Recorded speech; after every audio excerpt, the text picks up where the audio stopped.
hanging out. I mean, it was, you got real stuff about what's coming, what's in the offing, and I think that was very important. So, and I was glad to get a chance. Do you know that? I think it's the first time we've ever actually met in person, isn't it? No, we met at Vegas before. I'm trying to think what it was. When we saw the one movie. Oh, yeah, when I had you out there for Jim's movie. Yeah. Yeah, Drink of Easels, yeah. Well, by the way, I don't know if people know this. I think I'm okay to say something. He has another movie coming out. Ooh. And he'll be releasing that, or the studio's releasing that here shortly. And so I'll kind of want to tune everybody up on that as we get closer. But that's about to be released right now. So, if it's not the resurrection, that would be perfect. Yeah. Yeah. Well, they wanted to have a younger actor in there, and there's all sorts of whatever, Hollywood being Hollywood. So, but I would have loved to seen Jim in the resurrection. I know he probably would have liked to too, but it's the business. So we'll just take a deep breath, move on. Yep. Other opportunities opened up.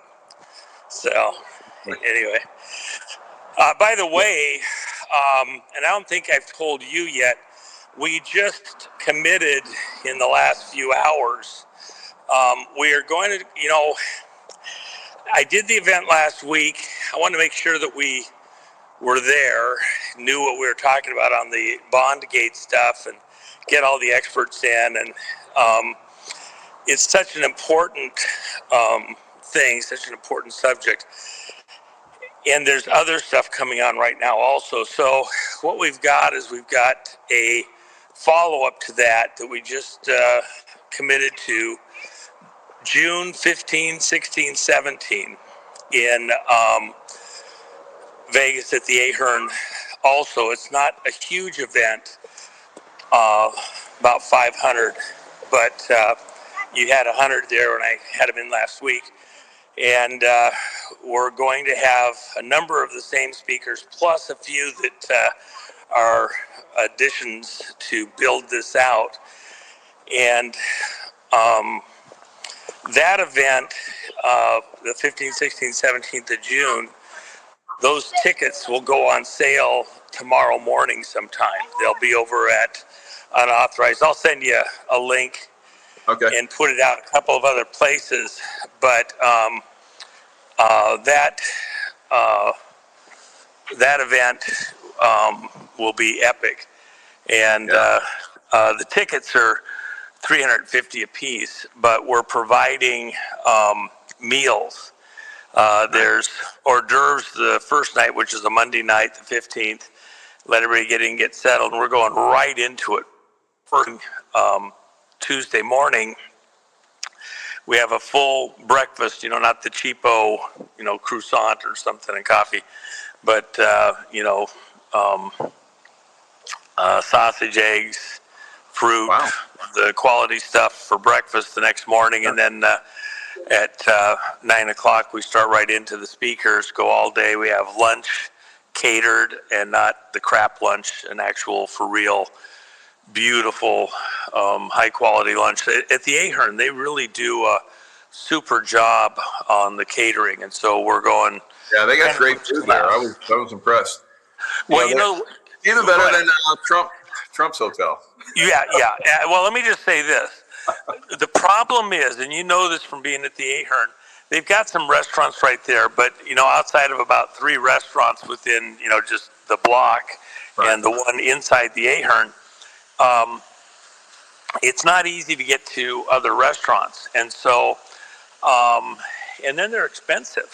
So by having a quality, not a crap breakfast, lunch, dinner, all 3 of them are buffet style, but quality food. I mean, you saw with what we had for lunch the other day, there was an excellent lunch and a lot of variety in there too, and all that. Everything is great about the Ahern.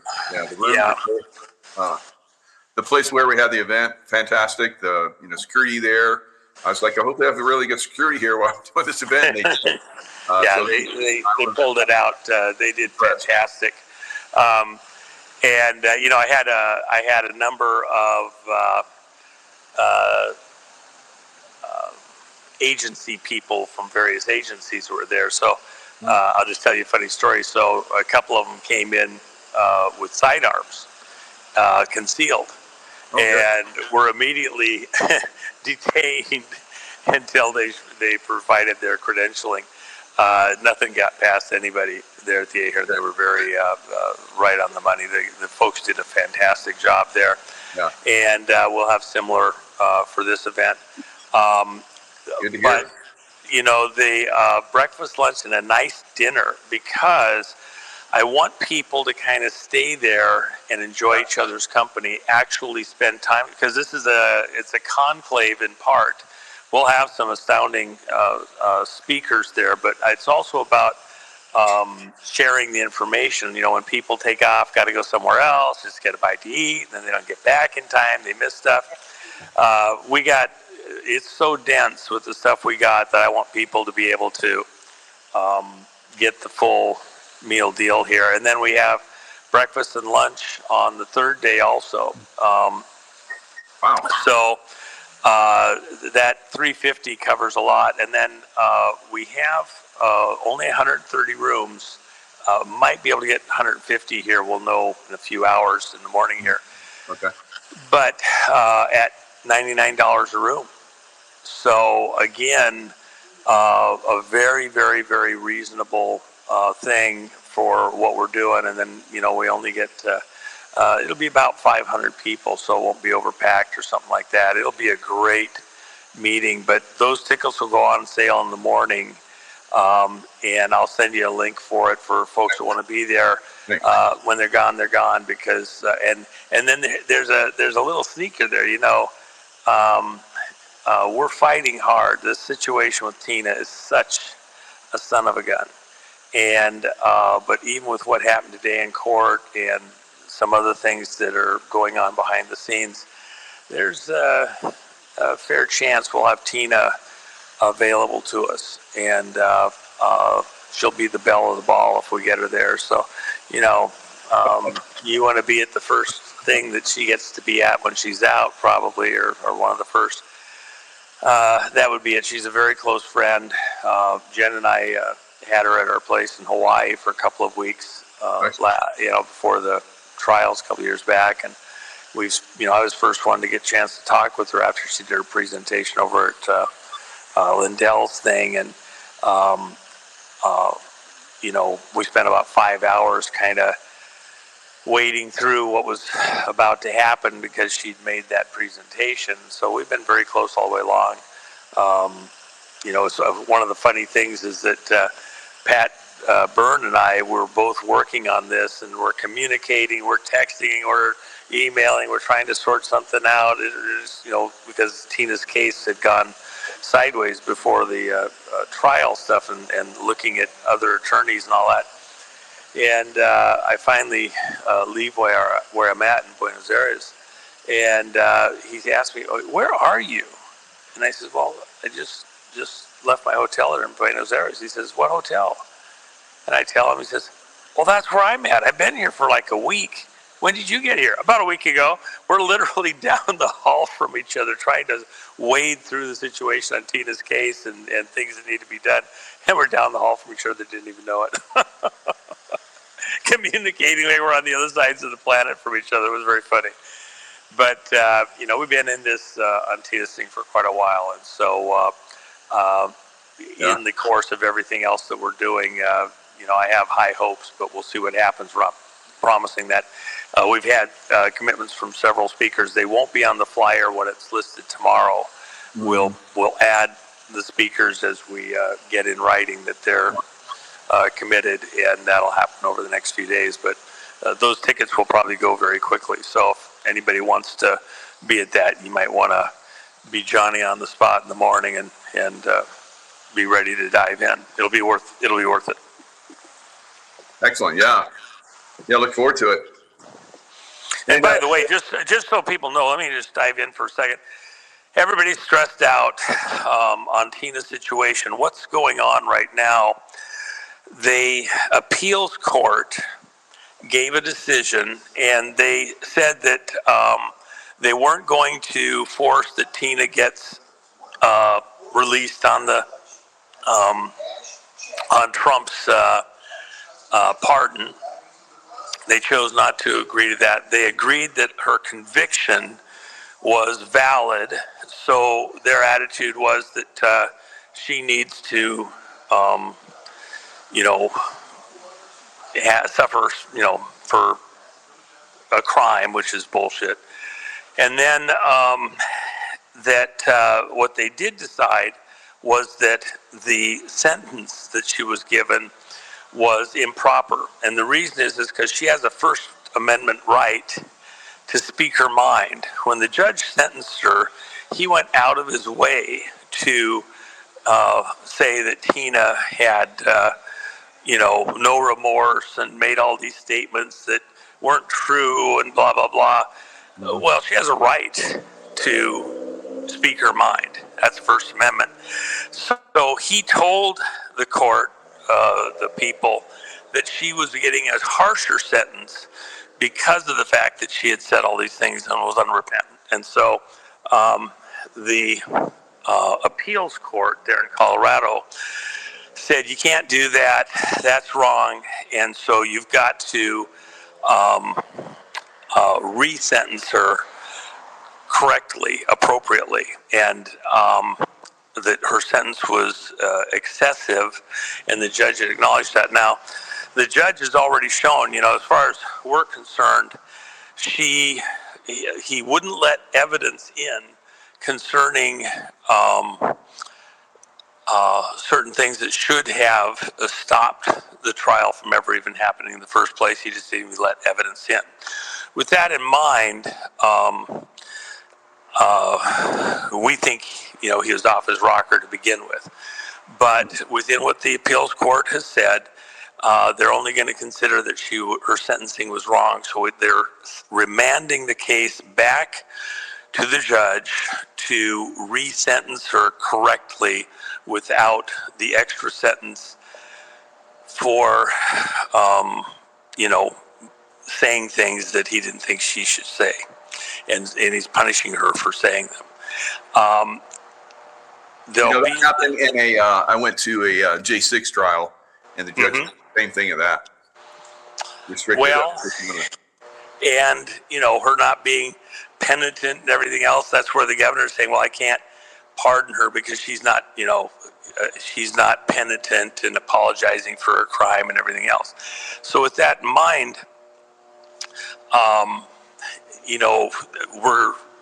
the defense team is going to ask for a new judge, I believe, to handle the sentencing. And this judge is already, because he gave her a sentence that was incorrect in the way it was done, they need a judge that's less biased. But even the trial, they didn't address the bias in the way that the trial was done, where she didn't get to present really a defense. So, but the appeals court didn't agree to that.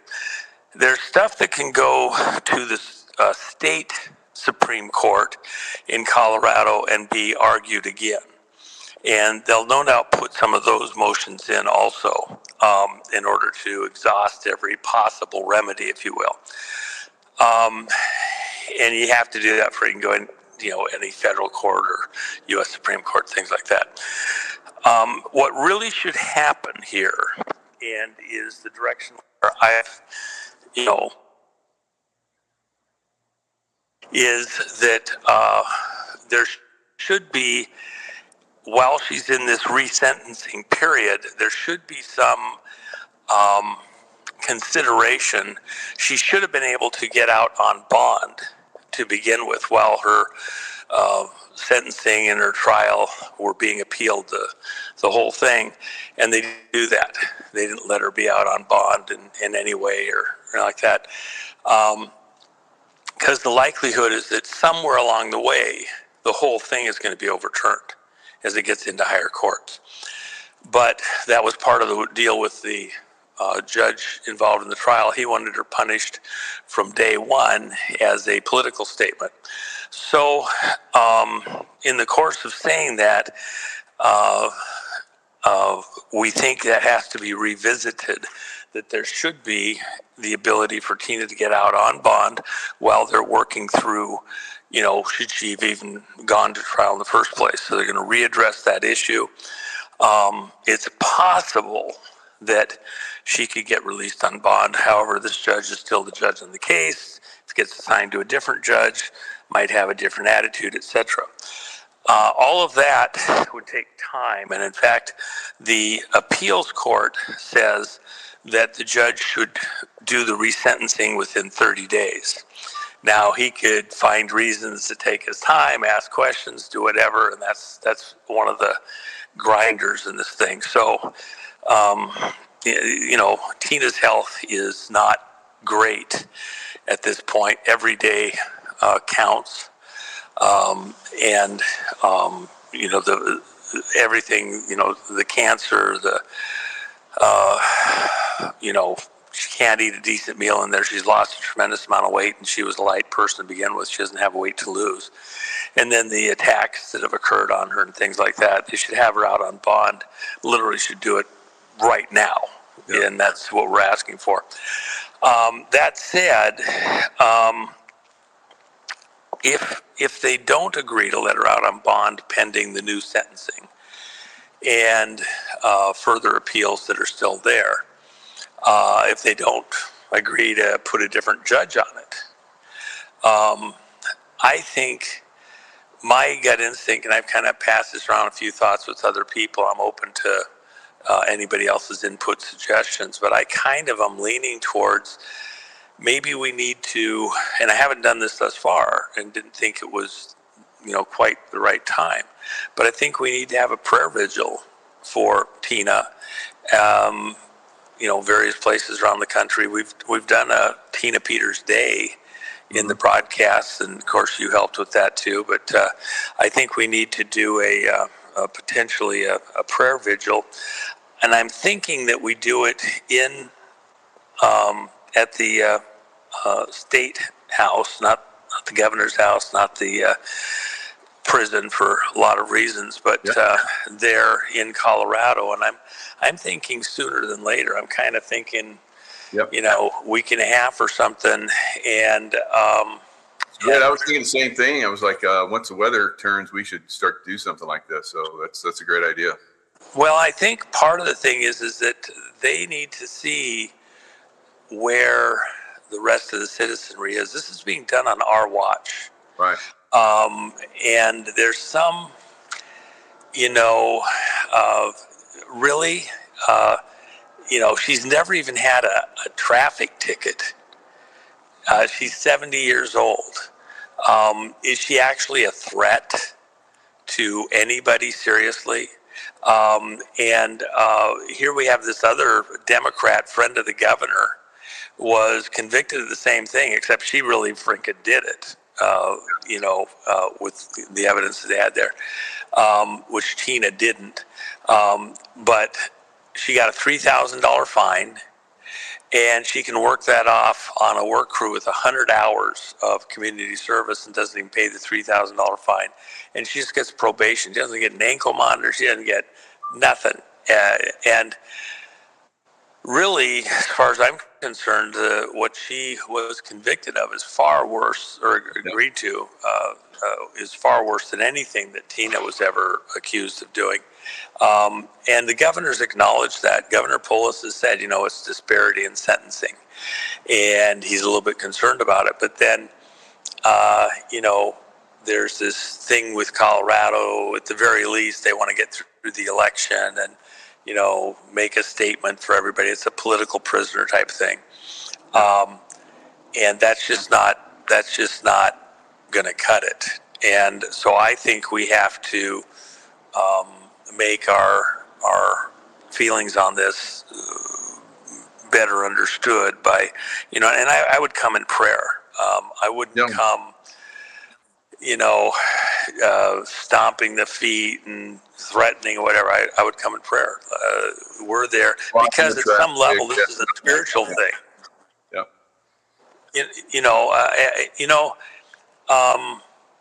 If I was, on the other side, they should be more concerned.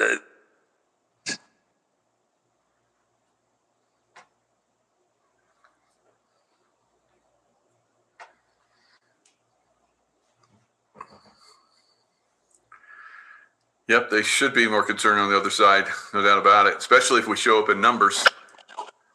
So if we show up in big numbers, that's going to put a message out there. Yeah, and around the country that show up that can't travel there. Mm-hmm. I think there's enough that they would want to, be counted as present to, make. And also, Tina, how does it feel in there to know that, even with this judge resentencing, is that resentencing, well, I'm going to give you 8 years instead of 9.5, he could do something wonky. He's already shown how wonky he is. And, or a different judge assigned, and, we're just going to give her 5 years or something. This is a very wrong thing. And the disparity in sentencing and all that. At the very least, with the disparity in sentencing that's already been shown, she should be out, time served, period, done, over, and that's the way it should be right now. And so every day, her health is very fragile now, and we need to get her out, and with all possible speed. Definitely. So, anyway, I interrupted you a few minutes ago, and I just wanted to get that out there, so I apologize. That's good. Yeah, I love it. I think we should do it. So we've kind of planned it out and start to speak it, and we'll see what we can do. I think it's very, very easy to do that. And I think, like you're saying, all across the country, people can't make it to Colorado. They can, do it, I don't know, at their own state houses or something. So we see her come out. We're probably going to go, I think, nuclear on 2020. It's not over yet. It's not over yet. Oh my God! Well, look at the stuff that's coming. Even Trump's kids the other day, Don Jr. and Eric, I believe, also were saying that they were anticipating arrests. Some really high-profile arrests in the next 30 to 60 days. Yeah. I don't know what they might know that we don't. We're right. Close. And Bondi's gone, so there's no blockage. So let's. And if Lee Zeldin gets in there, wow, I think that's going to really rock it. Yeah, in Trump's defense on that, by the way, gosh, I love that. That is so beautiful. Beautiful. I actually have one that's nice. A convertible here too. I've got a couple of the Chryslers in that era. And I've actually got the only one ever built, 54 Chrysler Imperial Crown. Nice treasure. Imperial. It's a very cool one. But, the one thing I would say is this. As this begins to build out, as you get to that first arrest, which I think the first one is John Brennan, based on things that have happened at the grand juries that are hearing some of this testimony right now. For a lot of people, it won't be real till that first one occurs. But man, when it does, I've been wanting to ask start open. And it'll tie in with some other people. So Osama bin Laden, John Brennan, he was the chief organizer, the guy that basically got the Neptune Spear going. So he's working with Obama. So Osama bin Laden was taken out. And, during that time frame, we have, an admiral that was involved. So that Admiral McRaven, came out and attacked Trump several times. And then Jeff Bezos gave him $50 million. Sounds a little suspect to me. So Jack is on a spree of firing generals right now. I don't know. Maybe McRaven. I hate to say it because he's SEAL admiral, but maybe he needs to go visit those guys down in Guantanamo. Maybe there's something there. What are your thoughts? Yeah, what I think. We're going to be shocked at some of the people that will end up at Guantanamo for treason and traitorous acts. It won't just end with Brennan. I had something years ago, and I don't know that I want to explain precisely because it wasn't brought out in the public or proven yet, but there was a location, and I'll just say it was in Texas, where a number of these general staff and flag officers were congregating, and there was a family got a hold of me that through friends, where they had one of their children had been working at that location, and really, the only way to say it is they got out there with their life. They were very stressed about what was going on. And some of the things that had been going on there that they described were just stunning, shocking, and disturbing, and including certain types of aircraft coming and going, bringing high-profile persons there in kind of the Epstein vein. And that hasn't been addressed, but this was predominantly very high-level government officials and military, and the stuff that was going on there, and McRaven was one of the specific people that was identified, coming and going at that location. Was very disturbing information. So I'm of the opinion that that's going to get addressed. Very good. I appreciate that. Yeah. So think of the Epstein stuff, how we still don't know everything that was going on there. It's far more involved than we know. I'm sorry, say again? Speaking of Bondi, talking about Epstein.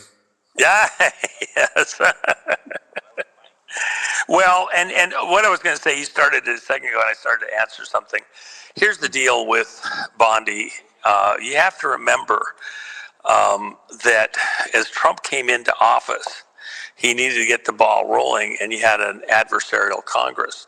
So to get things moving, you had to get somebody in there that you could at least get somebody in there. And so Congress went ahead and approved her over at the AG's office, and there is stuff that got done.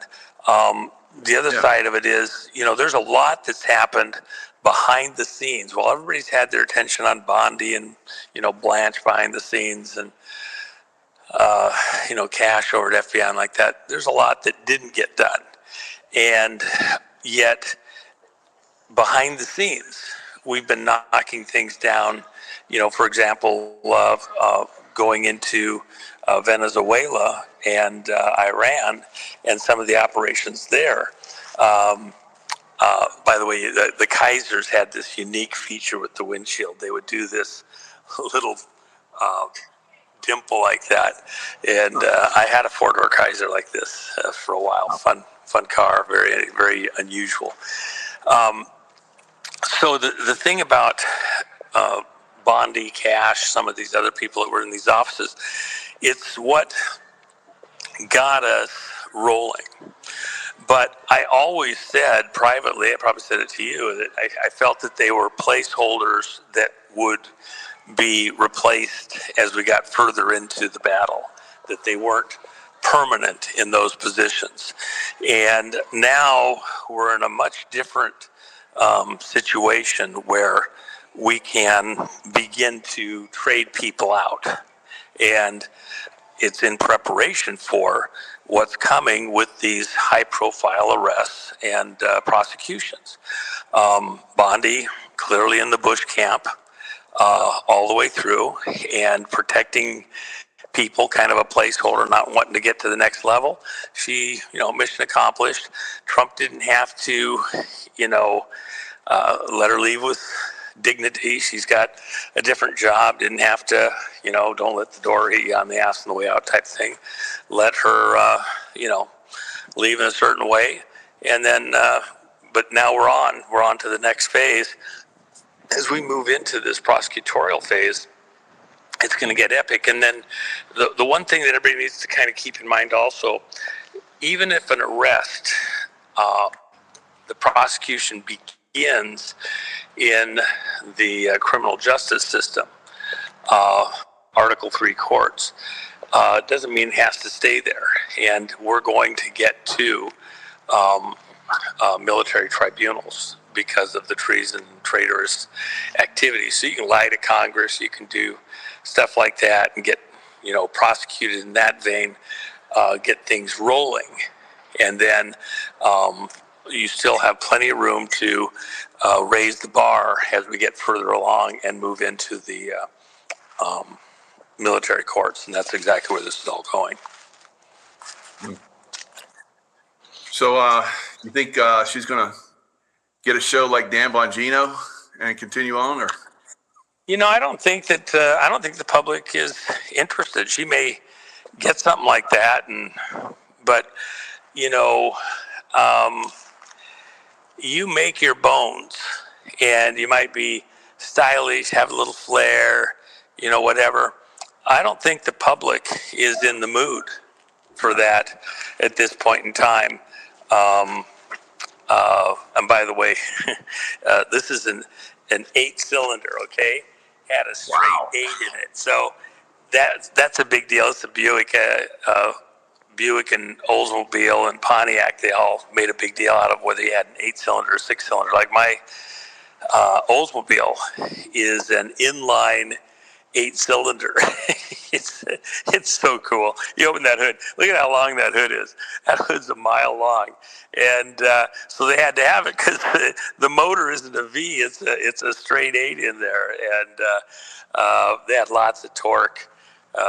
Very cool. This one's got the double side mount. So I have a friend that actually has this exact car as a convertible with double side mounts. It's very, very cool. But anyway, I don't think people have a desire to hear much of what Pam might say. She might want to give some insights on things that she knows or found out while she was there and try to apologize, for what she had to do, in her opinion, as this whole thing was playing out. But I think it'll fall on deaf ears a bit. I don't think that the public wants to hear that. Do you? No, and I think she needs to be careful if she gets angry and threatens to reveal something. Who knows? Maybe her husband's been wearing some boobies, balloon boobies. Yeah. I mean, can you believe that? We're talking about Kristi Noem's husband, a cross-dresser and all this other stuff that comes out now. Oh my gosh, I know. And I got to meet her up at an event there in Montana several years ago. She had her cowboy boots on, and we got pictures together and like that. She did, she was doing a great job. Remember, she's the one that didn't let them lock it down during the COVID stuff and all that. Yeah, she did a great job. Yeah, but you feel for somebody like that, where how much control do you have over something like that, even with a spouse? I kind of feel for her because I don't think she, in anything she did, really was doing something wrong. But the problem there again is who's going to blackmail you because they know something, and then you don't do something at a critical moment because they're blackmailing you. You know, that's the risk with something like that. When you have to get clearances, you gotta, they gotta look at everything, and if there's a problem, sometimes, especially a job like that, you got to pass even if they're the right person, but there's a problem like that in the family or something. It's not what I think we wanted to have done there. So, it really started to come, when she did the Minnesota, had the Minnesota ICE shootings. That's when they really came after her. So it's probably the other side that's really destroyed her. I don't know. Yeah, I mean, these guys, they're relentless. They've got their sources too. They got top level people, and but let me tell you, here's a little thing. Cuts both ways. I can tell you right now, if I was anywhere in the operations of some of these organizations, just pulling one out of the hat, Act Blue, I'd be really getting serious about lawyering up.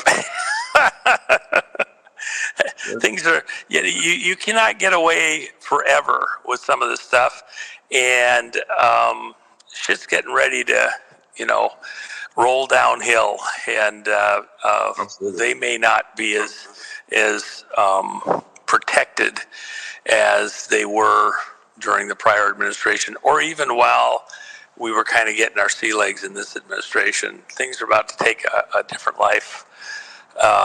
And I would think that, rather than being more demonstrative or doing more bullshit, I'd be really serious about having an honest conversation with a real attorney and not just a put up, attorney that gets paid a bunch of money but doesn't actually do anything to protect you.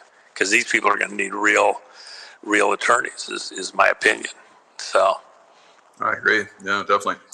Now, Trump's April 1st speech last night, and he was basically saying that we're going to knock Iran back into the Stone Age. What are your thoughts on his speech? Any coding in that speech at all? Well, here's what happened yesterday after the speech. And it's very disturbing, actually. There's a person who was negotiating with us back channel through Pakistan to try and work a deal. After the speech, this person's home in Iran got bombed. Israeli aircraft bombed it, killed his wife. He survives in the hospital. He is now not available to continue the negotiations. Now, we've had a number of times over the last many years, we had people trying to negotiate a position that was less aggressive in a lot of these talks, nuclear and things like that. And each time something would happen to the people that were doing the negotiations. This is part of a repeating pattern. And so it's very disconcerting, and I don't know how that's going to affect what negotiations are there. And then once that knowledge was kind of out there, oil prices shot up again. Yep. And so, the threat, and now you have to think about it slightly differently. Set aside the Israeli component to who did the bombing.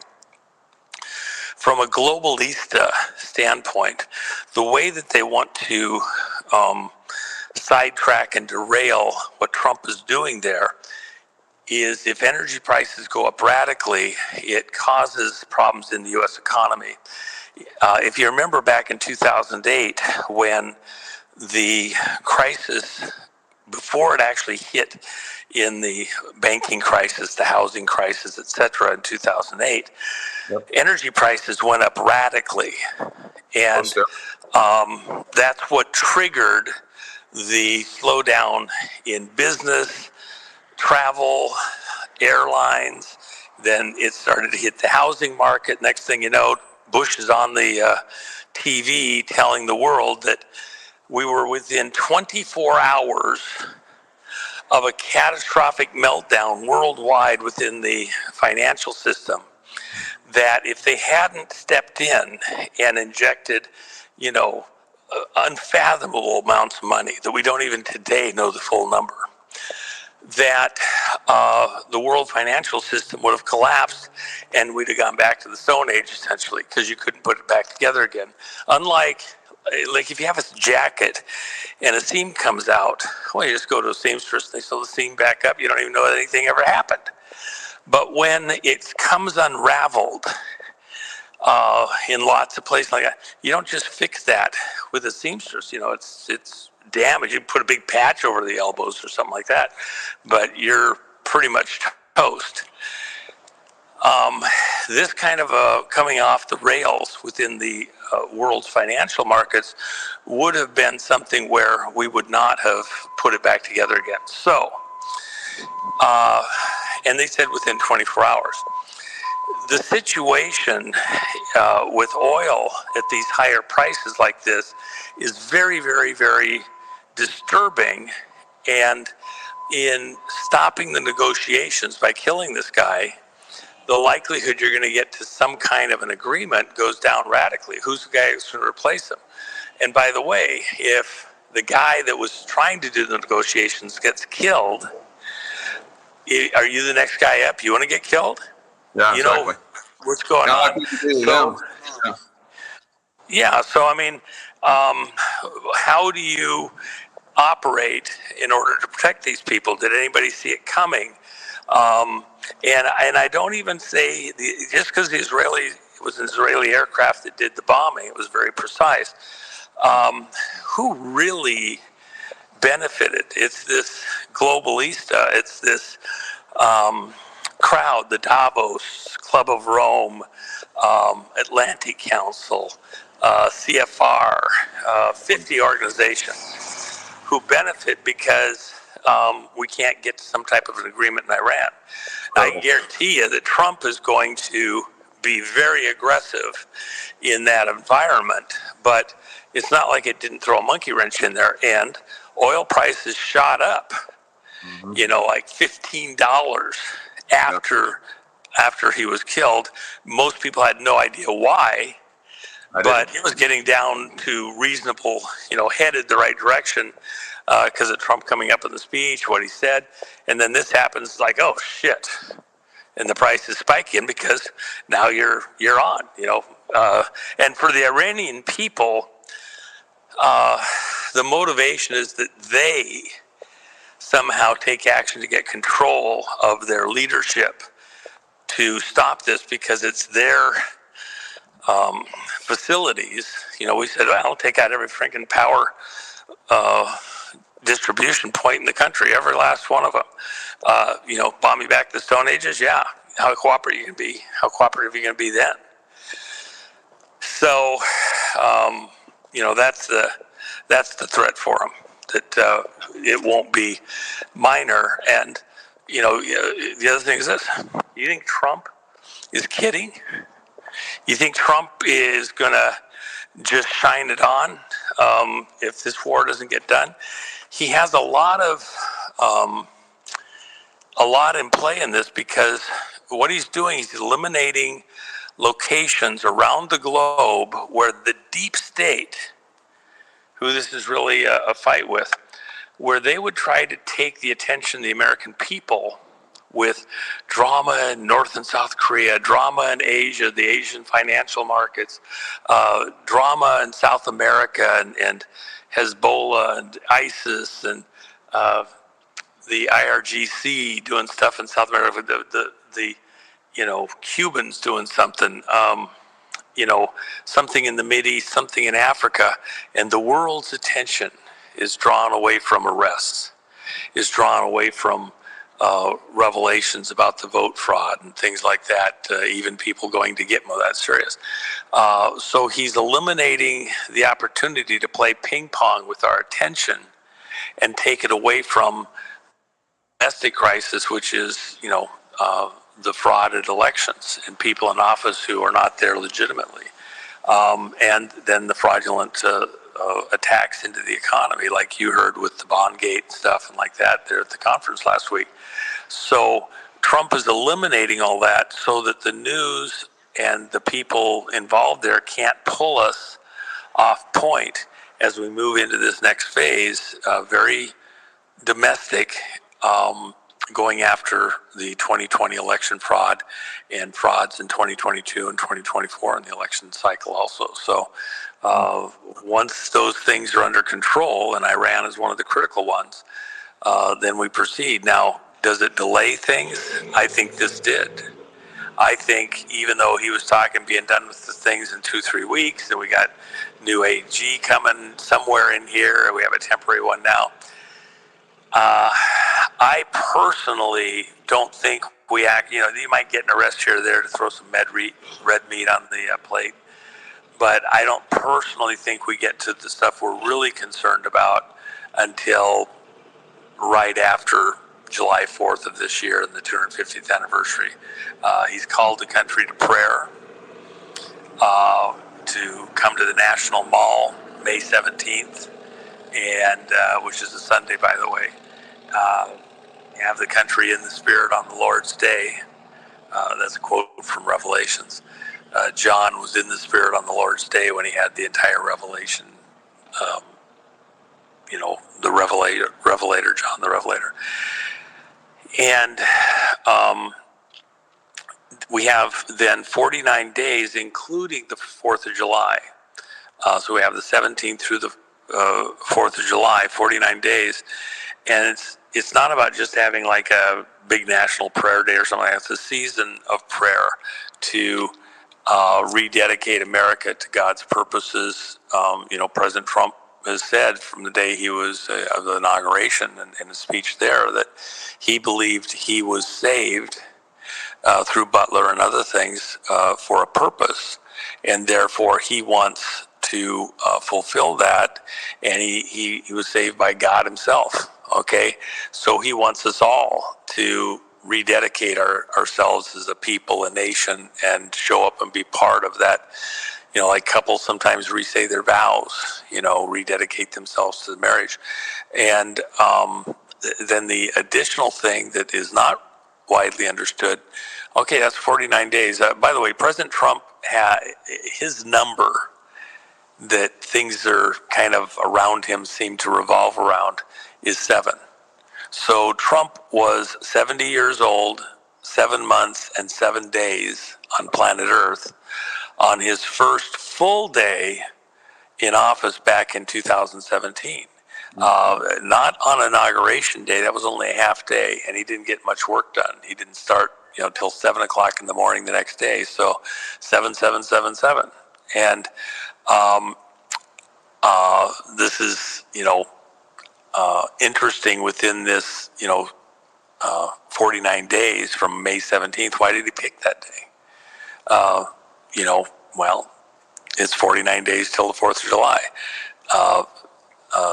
And from a, biblical perspective, 6 days God labored to create the world, and on the 7th day he rested.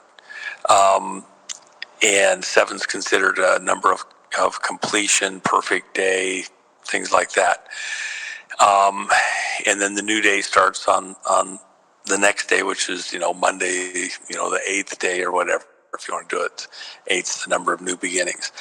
And so, and we don't run our lives by the numbers, but there's, the numbers do have meaning even in the scriptural standpoint. 40 days and 40 nights, 40 days Christ fasted out in the wilderness. 40 is a repeating number that, has symbolic meaning through the scriptures, and 7 does too. So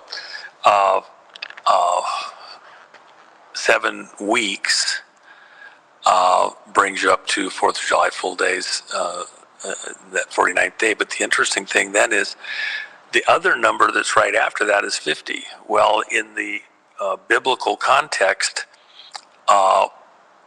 you would take 6 years, you would plant crops, you'd do all this stuff. The 7th year, you let the land rest. You didn't plant crops. So you had to save up food and supplies and like that to get you through that next year. And then you'd start out again. You do another week of years, 6 years of planting and sowing and reaping and all that stuff. In the 7th year, you rested, just like in your work week. But in the 7th year of weeks, that was called a Jubilee year. And so you would take the 49th year off, let the crops rest, and then you duplicate that in a 50th year. So when you stored up supplies and got ready for 2 years of rest, that included putting up grain, food, other things, so you could survive 2 years without planting a crop. And then you still had to have seed that was good, so you had to store it up to plant the crop when you came back to that new Jubilee year, beginning of everything over again. And the other thing is, if you sold property that was in the family, then in the 50th year, all of that land was returned to the original property owner family. So that if, like, you were in a family or a kid growing up, your dad sold the property, and you were a pauper all your life, you spent the money poorly, whatever, somewhere during your lifetime, you had the likelihood that you would live long enough to see a Jubilee year, and then your family would get back that property. What it did was, it also put a cap on property values, because if you sold a property with 45 years till the next Jubilee, you get a big number. But if you sold it and it's only 2, 3, 5 years till the next Jubilee, you got a much lower number, because it was really just kind of a leasehold. But the property stayed in the family technically till the next Jubilee, and you could transact it whoever's alive then. So this Jubilee thing is a big deal. In fact, the Balfour Declaration was signed in 1917 between Lord Rothschild and Lord Balfour in England, to allow the Palestinian district to have the Zionists buying up land with the intent to create a new nation. 30 years later, in 47, the people declared themselves a new nation. Then you had the 6-Day War in 67, and Jerusalem was captured by the Israelis and taken over. And so the belief is that, in the 50th year, the Jubilee year, Jerusalem was returned to the Israeli people, or the Jewish people, within that millennial, perspective. With that in mind, there's a lot of people, discussing, and I think it's accurate, that Trump is seeing the day after the 4th of July, the 250th anniversary for the country, the 5th Jubilee year for America since the Constitution, 1776, that we're going to get back a lot of things that were stolen from us, and see a cessation of things like the income tax. The property tax has to be addressed, as you saw from the conference last week, and drastic measures need to be taken to end the property tax, and then figure out how to cover these bond issues, and some ideas were proposed that's not going away. So this Jubilee year for America in the year ahead is where things that were stolen from us get returned to us, and including, for the young people, imagine you got your land back from the family, and now it's your turn. And you have, even in the years coming up, I know that, if I can just make it another 2, 3, 5 years, that I'm going to have that land, and I'm going to plow it and do this and that, and I'm getting the cow ready, and oxen and stuff like that, and getting all my tools in place. And I'm gonna make hay. Okay. One of the things that just happened is, of course, the space launch, which I went out and watched yesterday. And yeah, that was a great picture. Thanks. Yeah, he sent you the picture. Yeah, that was pretty cool. think about this. Um, you know, you and I grew up in an era where the whole space thing, I'm a little bit longer in the tooth than you are. You're still a kid. But I'm just a bigger kid. But, and I could probably still take you too, by the way, just so you know. But anyway, it'd be a fun arm wrestling. Anyway, I cheat, by the way, too. Yeah, I've heard you know things. But So maybe I wouldn't know. But think about this, there's what we call the osmotic curve. And that's the way that technology, innovation build on each other, especially if you don't have wars that steal it away from you and or divert you to only certain types of technology. And so we were in the osmotic curve going to the moon and beyond, Mars, and, who would have thought 2001 A Space Odyssey? And we get to 2001 and it's like, we're still going in circles in little lifeboats right close to the nap of the earth and going nowhere. Okay. They got bridges to nowhere. They got trains to nowhere in California. You got schools to nowhere with their education stuff. And we had space missions to nowhere. Okay. Just going in circles, futilely, endlessly, whatever. But for this generation, what you just had, and by the way, those people that want to say that nobody's going anywhere, nothing's happening, it's another ruse. We didn't have deep space radar capability back, and especially other countries, back at the time of the Apollo missions. And amazingly enough, when deep space radar capability came online, we actually had Apollo 18 and 19 that were on deck with even heavier lift capabilities. In fact, the engine that was built for Apollo 19 is sitting up in Dale Smith's museum up in Oregon, the former owner of Evergreen Aviation, a friend. Very sad story there from back during the Obama administration, things that happened to take him out. It was very, very disturbing. Great guy. Wow. But that mission that engine that was built for the Saturn V rockets prototype is sitting up there in the museum. It's really cool. But when you think about it, all of the hopes and dreams that I remember, I watched a couple of the Redstones as a little kid. I watched all the Gemini launches, everything, through all the Apollo stuff, watched it very closely. I was just, totally fascinated, watched the broadcasters and all the models and explanations. And then we stopped and we didn't go the extra missions. And there's a very good argument to be made because a lot of that, maybe all of it, was theater. And the problem is with deep space radar capability, the Russians could have determined that we weren't actually doing what we said we were doing. And so suddenly the program stopped and we didn't have money for those last couple of missions. And today we have that capability. A lot of countries around the world, a lot of relatively modest operations have that capability. And so you can literally, everybody can see that what's going up there and where it's going is actually happening. It's not just theater. You might say, oh, the crew's not on there, it's a green screen, whatever. Yeah, that's not what's going on here this time around. I agree.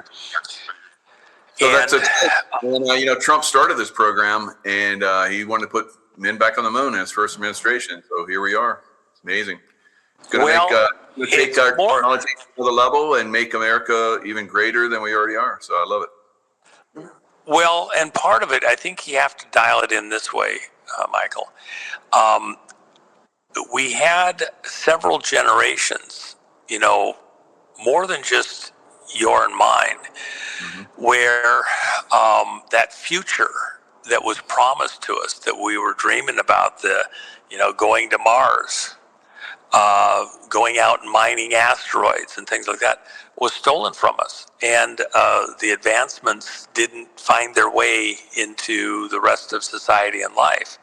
And the technology, we have a lot of technology, but in the osmotic curve, when you look at it, no, we've been very flat in our development in reality. So we have a stolen future. What Trump is doing, he puts the tariffs up. He stops that the slave labor can make things so cheap you can barely survive, and then send them into America to displace our workforce. And they can't compete except to live and operate at slave labor rates. So he puts a tariff out there.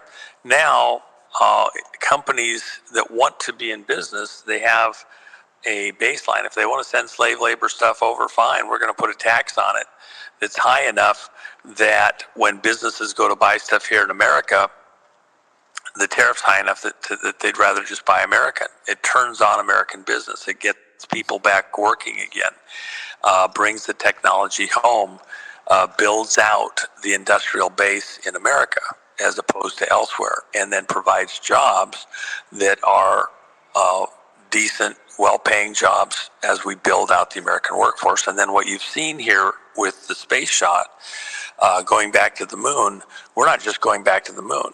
We're going to land on the moon next year is the plan. Everything goes smooth on this flight.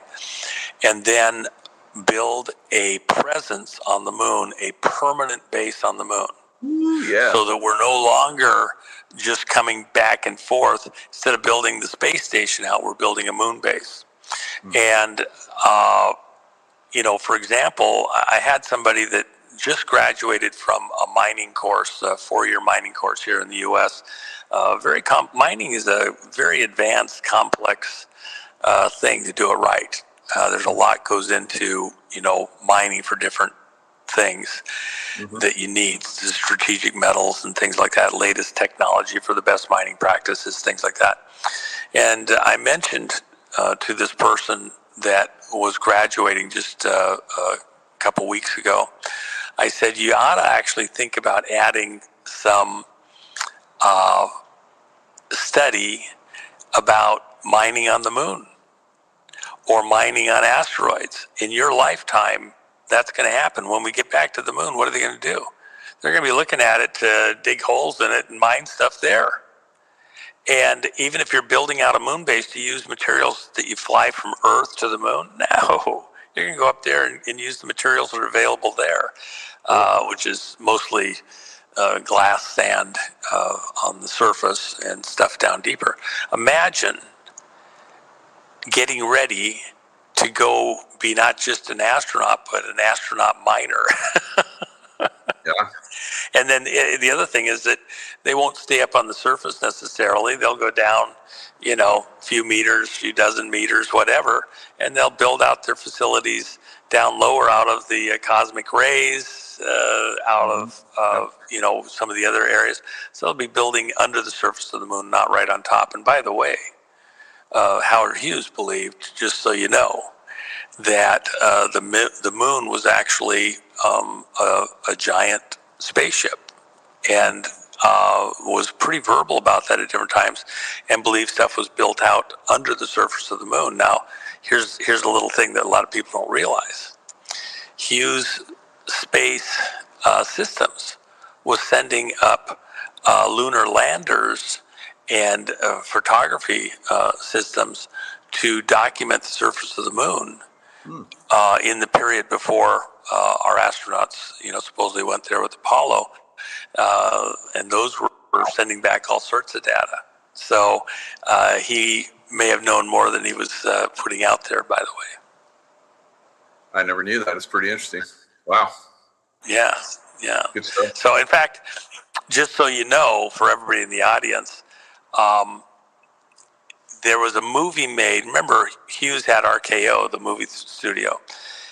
They blacklisted him. He had to testify before Congress. It was, the communist thing and all that. It really pissed him off. And so he began his own intelligence operations in Hollywood. He had all the starlets and all that, and they were, the houses that they lived in were covered in mics and a little bit of cameras and like that.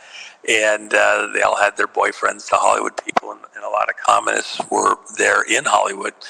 That was some of the rest of Hughes's history it's a bit opaque. It was not completely understood. But interesting thing happened. He had stopped with his RKO stuff, just suspended all of his stuff and got out of the movie business, allegedly. But there was a movie script that had been around for a little bit, and it had to do with Forbidden Planet, the movie. And what's interesting about Forbidden Planet is that studios were highly competitive in this period. And, they didn't lend their stars around. Their stars were under contract to that studio, and they made movies around particular stars within certain studios.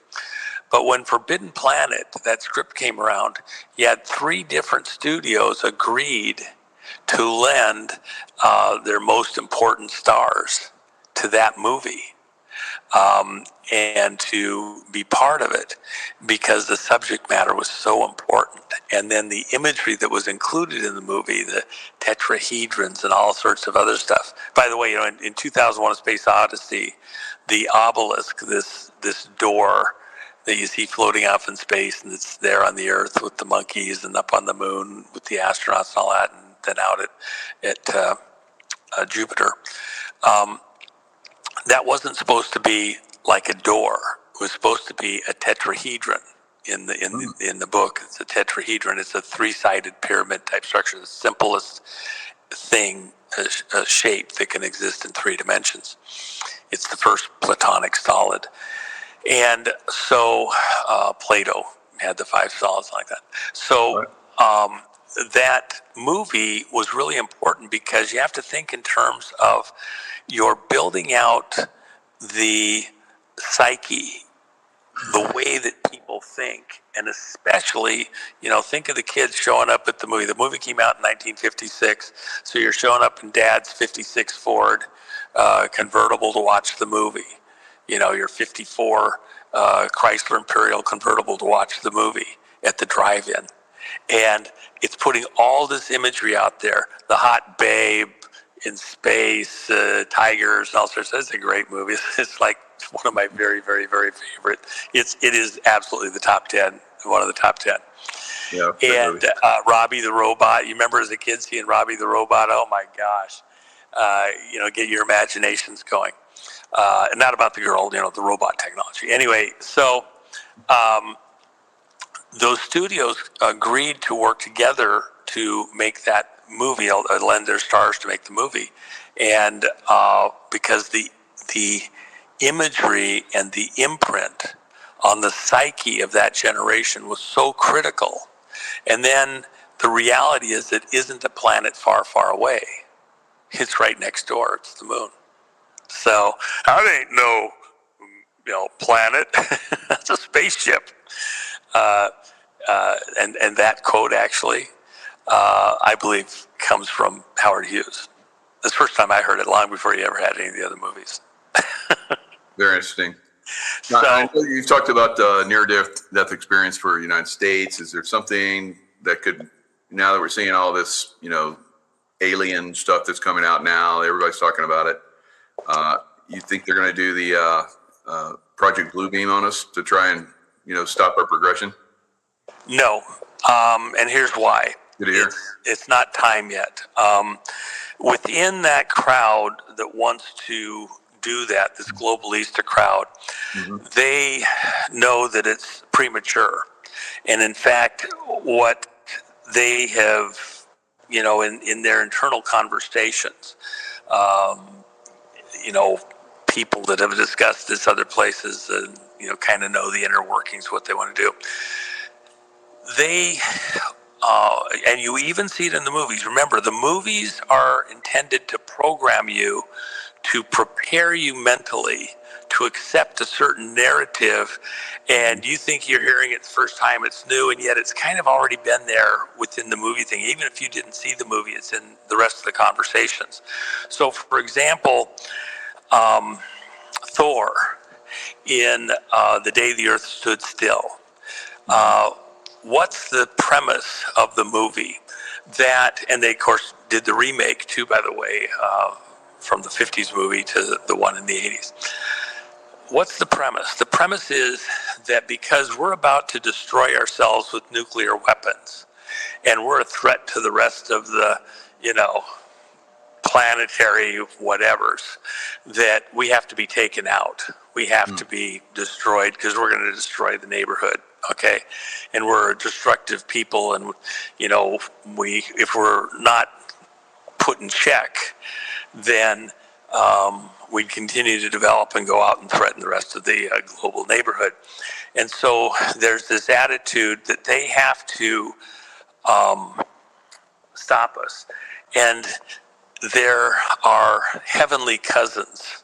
Okay, they're not us, but they're kind of related genetically. They're humanoid, but not human, directly descendants of Adam, if you will. And so they need that premise. They need that precipitating thing, which is we fire off a few nukes at each other. And now we're, a threat to extinguish civilization and other things, in which case they have to just stop us. We haven't quite reached that point yet. I think they need that nuclear exchange of some type to be able to then, have the basis for amping this up. And, that's, and they've telegraphed that through a lot of the stuff that they've done. So I think that's where they want to go. And in these secret handshake groups, for example, Albert Pike, who wrote Morals and Dogma, and says that it would take 3 world wars to implement their new world order. So the first 2 wars have happened. I would contend that the Third World War already happened and we won. Russia's gone.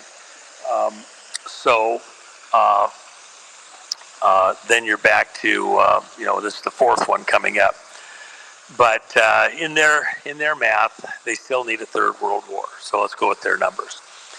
The Third World War, according to Albert Pike, is a fight between the 3 brothers within the Abrahamic religion. So Abraham of the Bible,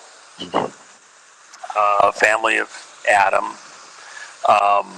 He has, his 12 sons, and those are the 12 tribes of Israel. They go into slavery in Egypt, come out, go into the Promised Land, build out their own nation, blah, blah, blah.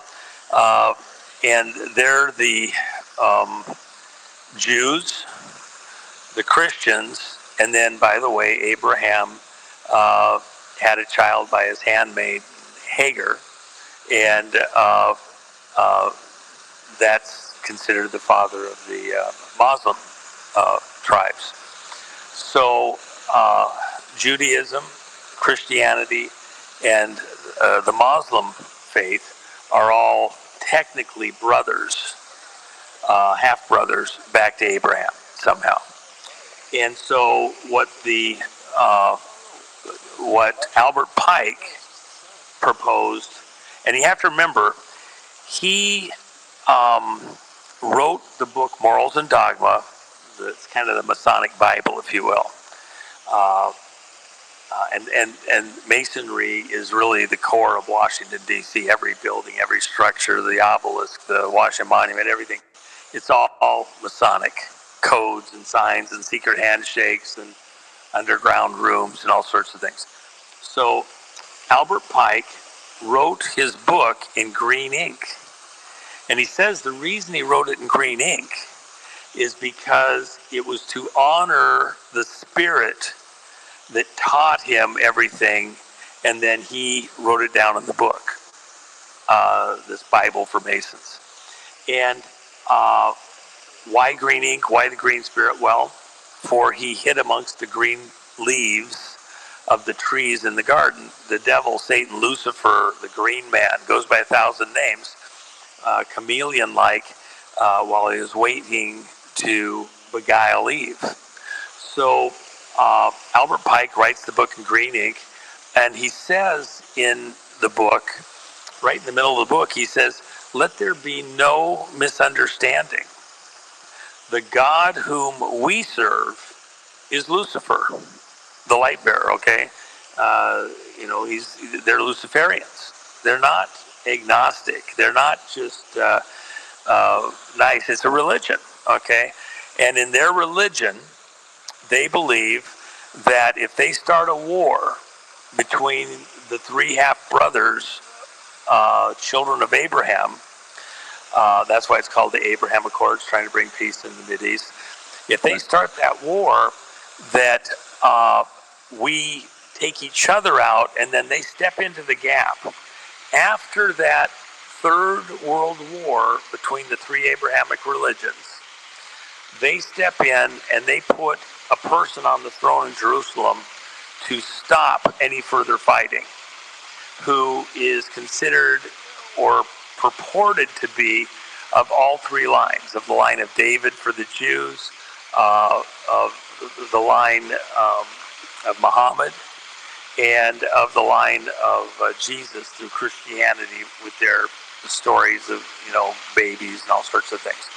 So this ruler, who, we would call the Antichrist, rules in Jerusalem. They make a covenant for 7 years. And that, after this great war, because if you look in Revelation, John the Revelator, it kind of starts with a big war, a lot of death and all that. And then the tribulation period begins with this person taking the throne in Jerusalem for a 7-year peace agreement.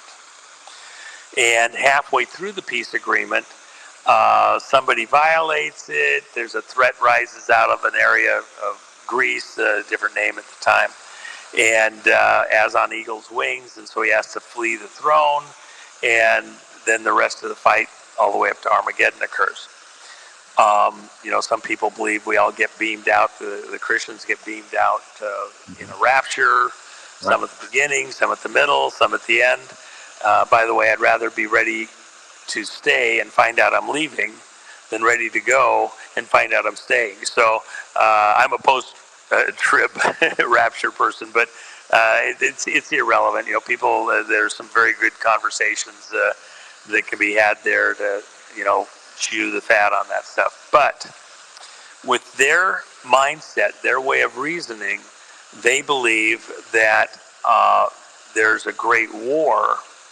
And then, as part of this cousins trying to bring peace back to the world, from our alien cousins, they intend to say that the Cain families have the alien blood, that they're the cousins planted here long, long ago, anciently, all the way back to Lucifer potentially in the garden is the way they think that they are. It doesn't matter if you believe it or not. They believe it. Many of them believe it, and belief is the driver of action. Because they believe a certain thing, they act accordingly.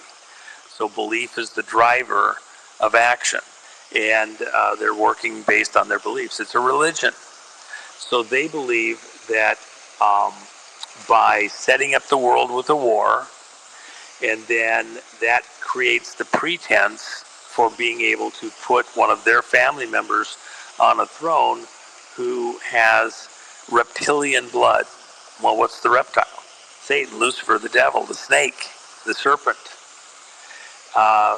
They're hiding in plain sight. The royal families believe that they're the Cains of the earth, the kings of the earth, right to rule by blood. And so when you talk about an alien invasion, they're kind of being tongue-in-cheek about it. They'll have some theater, some drama, and claim that their cousins just showed up from space, And they affirm that this is one of our relatives planted amongst you to help lead you out of these crises with these royal things, and he's going to take the throne as a Christ-like figure to bring peace on the world, and King of Peace type of stuff. And that's this alien deception in many people's minds that they would foist on us. Does that make sense? You kind of tracking with where I'm going on that? Oh, totally. Yep. So, and the reality is, within the tech, including what the breakaway has, that they intend to foist on us, you have to understand, if I had, say, a microwave in the 1850s or 60s, even in the 1910 or 20s, if you saw it operate and it's all shiny and glitzy and everything else, I put a cup of coffee in there and it comes out hot, put food in and it's cooked in a few minutes, it would be, you just, wow, it has to be magic, right? Any technology that's highly advanced from where you are in the development timeline, just a little bit further on, looks like magic. Yeah, say again. I was just looking up this one thing in Kazakhstan where they have these this pyramid that was built for 200 fallen angels. Oh yes, yeah. Well, and remember, Michael, and I've told the story before. The top of Mount Hermon, which borders Israel, Lebanon, and Syria. That mountain is at the top is the highest altitude world heritage site on the planet, recognized by the UN as the highest altitude heritage site in the world. Needs to preserve this monument, whatever. Okay. Well, what happened there? That's where legend has it that the 200 fell to Earth. And it's interesting, even the term fell to Earth. They didn't rocket to Earth. Christ said, I saw you fall like lightning, speaking of Lucifer, the devil. They fell to Earth. So was their spaceship broken? Where did they come from? They come from the moon? They come from somewhere else? Something went wrong? They fell to Earth, so they aren't descendants of Adam, if you will. They may be humanoid, but not purely human. And then the 200, according to the myth, at Mount Hermon, descended the mountain. It's like, from 5,900 feet, just under 6,000 feet to the top of the mountain, where there's like an altar and a, temple kind of area there. They descended back down to the base, or to the base, and there they built a city, and the city was named the city of Baal, Baal.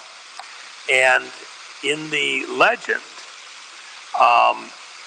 these 200 required that for protection, for help with their crops, for safety and prosperity and everything else, they required that the humans in the area bring sacrifices, child sacrifices to them.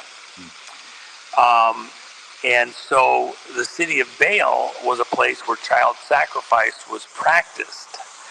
And then at some point, these 200 were all male, and they preferred the company of each other.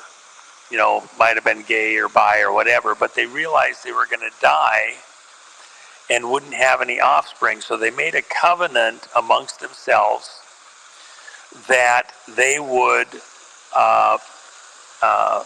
take on wives of the earth women and procreate. And by some of the accounts, even other animals, somehow with their genetics. And then they were able to pick up whomever they wanted of the Earth Girls, because who could resist them, whatever.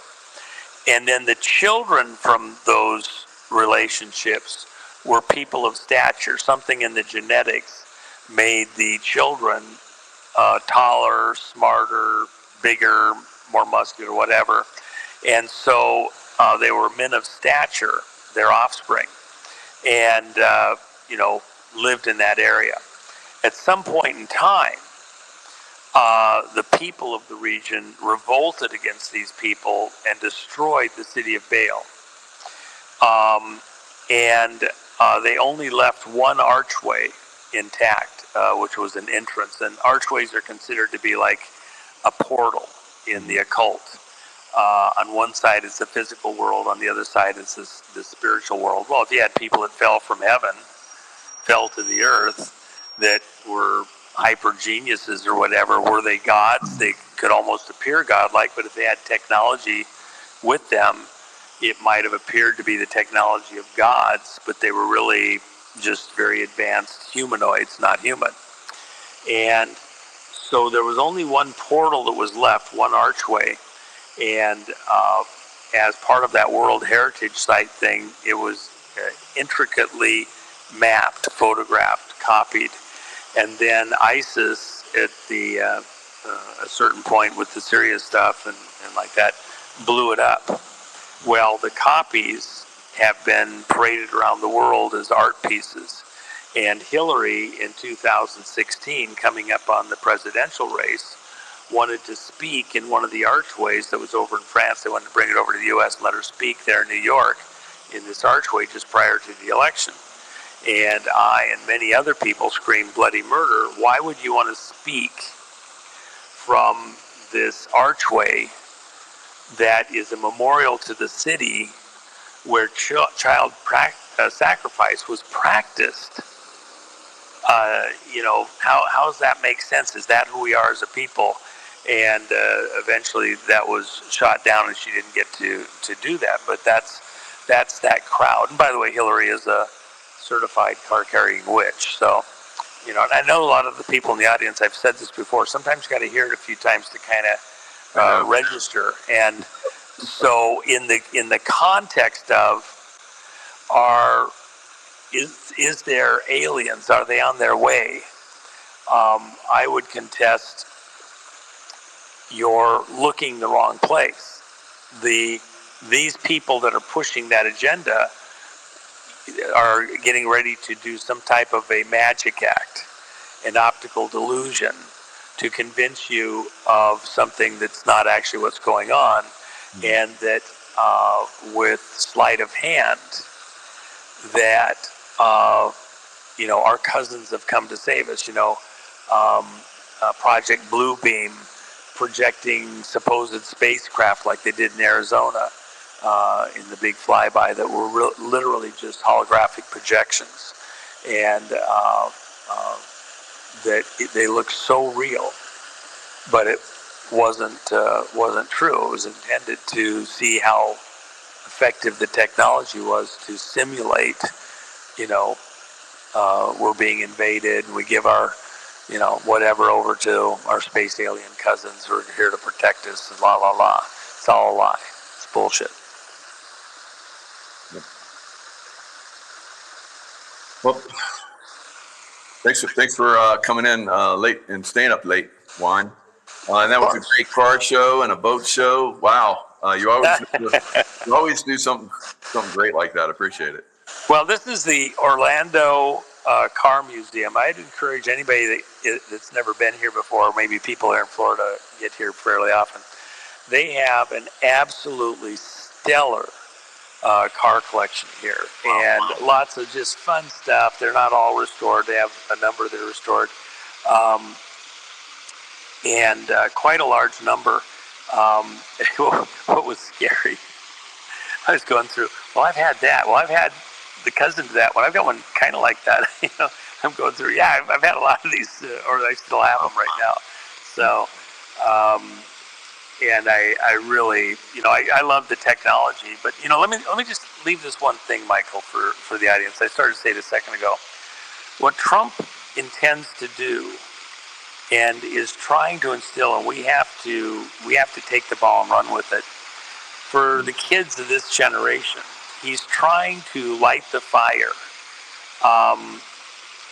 We we're here to pick up where we left off. Our dreams, the things that we thought were going to happen, moon landings leading to Mars landings and space habitations and everything else, got hijacked.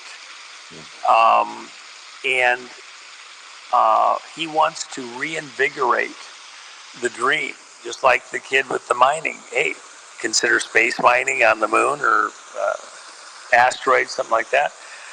There's a lot of details go into that that are really cool. And what materials you get, what would you do with them? How would you build with them? Is there stuff there you want to send back to the Earth and use it here instead of mining here? It's about expanding our horizons and stretching the minds of the youth to think again, and then the parents and grandparents to, encourage that a bit so that this next generation isn't lost. They have something to look forward to, the young kids. Even the movies, I'm telling you, Forbidden Planet. You get in there and you think about all that stuff and the wild things, and then you realize maybe some of the things portrayed there and the way of thinking, it might not be exactly what's going on, but it gets you the mental juices flowing. I have a huge sci-fi collection that I really enjoy, books and magazines, and the pictures and the art are some of the funnest thing. And I want to see that for the kids and within this audience. I want them to think again. My space station, the workers at the end of the week will be in their suit because it has to be available for any kind of an accident like that.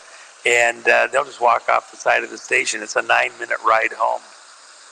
And how hard is it going to be able to find people who want to work there when the end of your work week, you step off the station, go to Mach 2, coming down through the atmosphere, and as you get closer and closer, you have a drag chute that's out at about 50,000 feet, a very tiny chute to keep you oriented right as you start getting into the denser atmosphere. You got another one that comes out that's a drag chute at about 15,000 feet, and then your main chute's open at about 5,000. And, you get this beautiful, long, cool ride home in your suit that you're wearing at the station, doing your work. Can you imagine that's the end of your work week? And paragliding in for your final. The guys that don't want to do it, they'll get in a glider tug and they'll just fly home. They might not care, but I wouldn't miss one opportunity to do the fun one. And every time, man, every time. How many guys do you know would love to do that for their work week? I'll work all week. You don't got to pay me nothing, and I get to do that one quick ride home, man. It'd be worth every second. We out back of our compound, we had in the SEAL teams on the West Coast, we had a Apollo capsule that the guys practiced on, getting those guys out. So getting guys out of the capsule when it landed. Yeah, it was pretty cool. Good piece of history for a long time. Oh, yeah, absolutely. Just very fun, and who knows what kids, even this audience, would dream up that nobody else has even thought of, that would go places, do things that even in the wildest imaginations already that have happened, nobody thought of that one, nobody thought of that one. Even where people thought of it for sci-fi stuff, could they actually technically build it? But some kid figures out, well, actually, they could do this or that. It's that's what we want to get back. That if Trump is able to leave this generation and the generation immediately to follow a legacy of imagination that builds all these things, builds it out, that would be an amazing accomplishment. That's exactly what he wants to do. We're creating an environment where dreams can come alive again. And this space launch leading to a landing, leading to building out a manned presence there on the moon is one of the greatest parts in this whole thing, picking up where we left off, the Kennedy-esque vision revitalized again for this generation. I think it's a big deal. So, and And like you're saying, unfortunately, that's been destroyed for a lot of people because a lot of people just think it's all fake, which is unfortunate. Yes. We'll find out. It's good. Yep. It's still it's real. This time around, it's very real, Yep. So thejennifermac.com and allpatriots.gumroad.com. In fact, Jen's got something over there on her site, a new coin that she put out a couple days ago that's pretty cool. And then I have one that I'm releasing over on my site. A pre-sale should be out maybe later tonight or by sometime tomorrow. Okay. And that we have a great deal on. I have some of the called coins, which are cool, coming up on this May 17th to July 4th thing, in some packages that, while silver's under 100, I have a super deal, 6+1 there on that. And we have some other announcements that are coming very shortly that'll be really, really cool for some people who have been expecting something for a while. So, over the next many weeks, some really cool stuff is about to happen. But Jen's stuff over there is fantastic. And by the way, I really appreciate and enjoy. I occasionally get to talk to some of the customers like that. Had a great talk with one yesterday, a 74-year-old gal.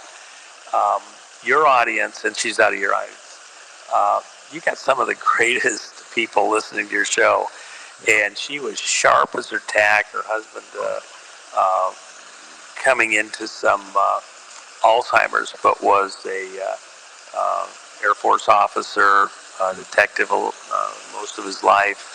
Fantastic people. I just, you don't even know all the amazing people that we have in our audiences. Sometimes you kind of wish and hope for them.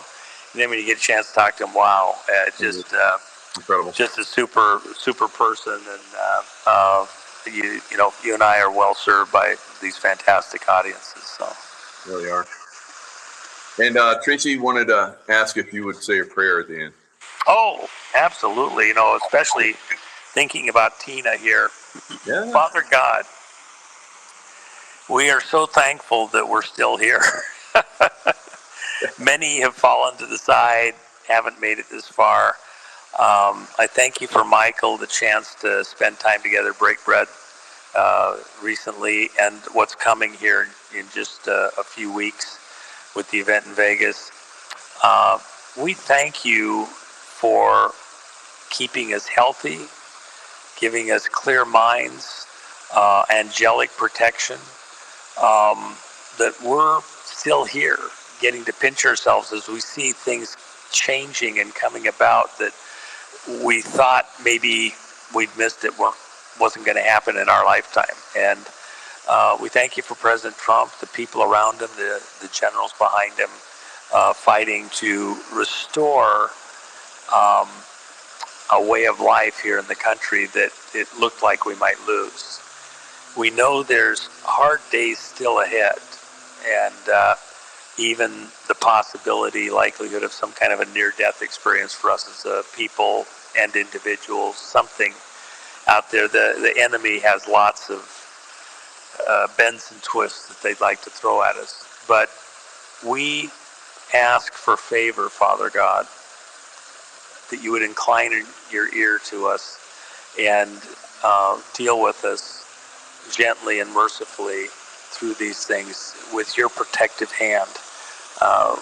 We seek to rededicate ourselves to not just a constitutional perspective, but to a pilgrim perspective, covenanting with you to do things that please you, Father God, that build out a heavenly message, to bring beauty back to the earth, and to build it out, and peace and kindness, all the wonderful things that you intended when you created this world and created us and placed us in it. We pray for those that are struggling right now. Tina Peters and others in the prison system who are there wrongfully through no fault of their own, doing the right thing. And even people that may have been there appropriately, justly, we ask that you make your presence known across the country, shore to shore, and to other places where this message may be heard, that you would be speaking to hearts and minds and be there comforting them and bringing them to you and giving them a hope in their heart and soul for a better day ahead, a better time ahead, and health with it, clarity of mind with it. We pray for the youth represented in this audience, that they would be given a dream, a vision, an uplift in their spirit to see a future for themselves that's beautiful and bright, and that would be translated into the hearts and minds of the people in this audience from their children and grandchildren, that you would unite us as a nation, unite us as a people to do good according to your will, and then not just for our own pleasure and enjoyment, but as ambassadors to the world, to do that which helps the world to likewise enjoy and flourish and find health and a beautiful future according to your will, Father God. We know you created us in love, and you intend beautiful things for us, good and not evil. We pray you make us the head and not the tail. Allow us to work appropriately within our communities by whatever name they go by, and with a clear mind.